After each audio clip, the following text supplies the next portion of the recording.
combination of the turret. It takes too long in the setup. Freyna, I mean, dude, if you're like Frostbolt and you went into specking out Freyna, yeah, you know, it was kind of poopy DPS. I'm not gonna lie. I know they just buffed her, but Freyna, you're using the poison damage. Let's just be honest here. It's just not happening in boss fights, okay? It's just not happening in boss fights, okay? It's just not happening in boss fights, okay?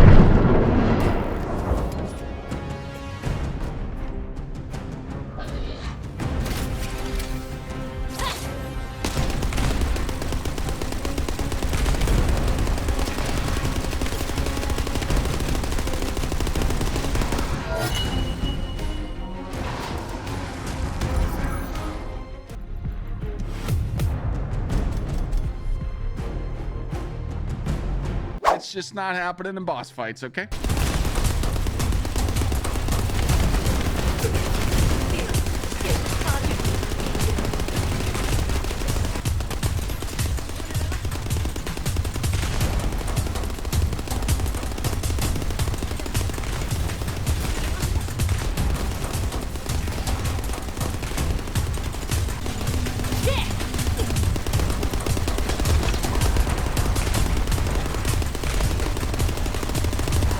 Now shoot. Yeah, hell yeah. That's 9, for sure, 9 seconds. Yes. Yeah, see, we're good right there. That's it. Yep, 10 seconds.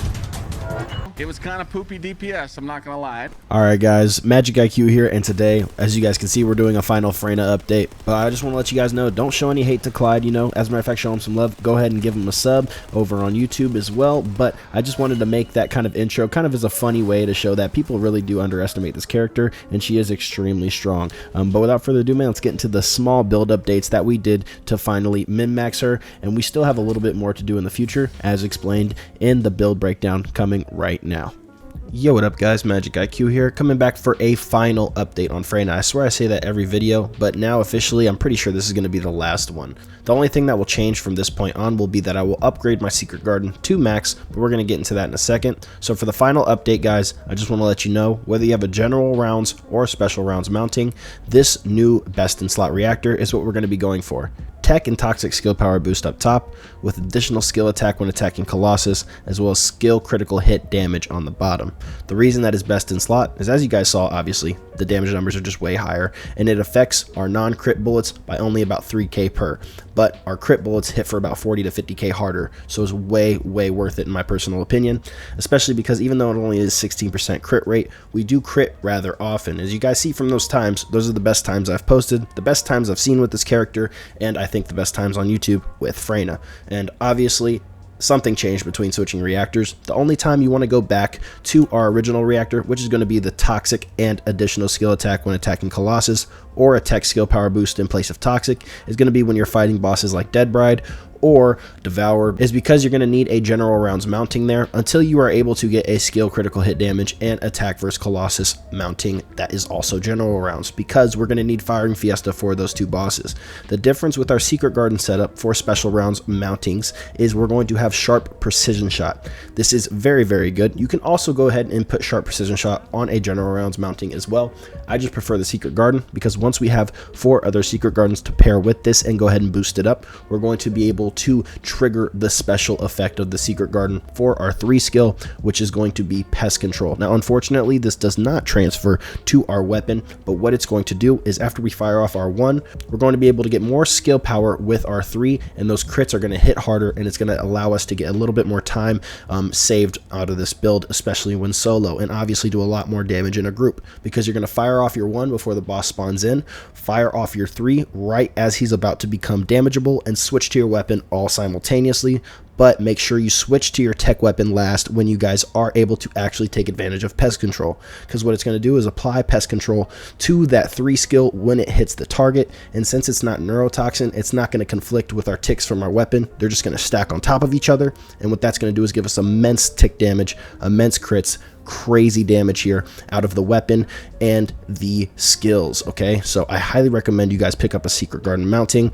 Unfortunately, you're going to have to wait a week, but this week you will be able to farm for either either a Python or a Fallen Hope mounting, something like that, because we do have general rounds tech reactors for Freyna available this week. If you guys want to refer to my weekly update video, that will be linked down below in the description as well.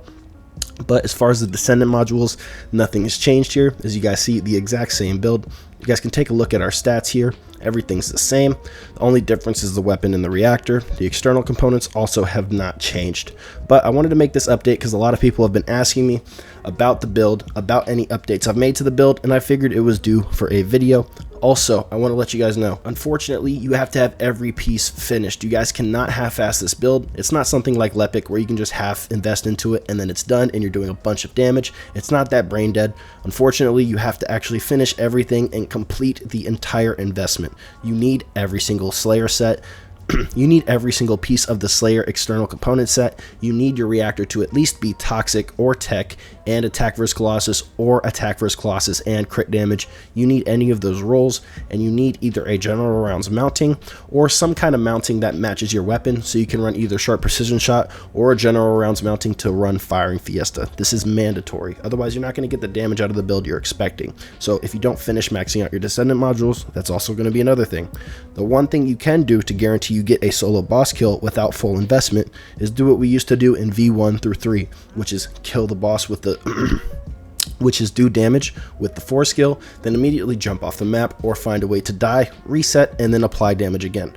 This will allow you to be able to kill the boss within 30 seconds still. If you guys refer to V1 or V2, you guys can see that method being used there.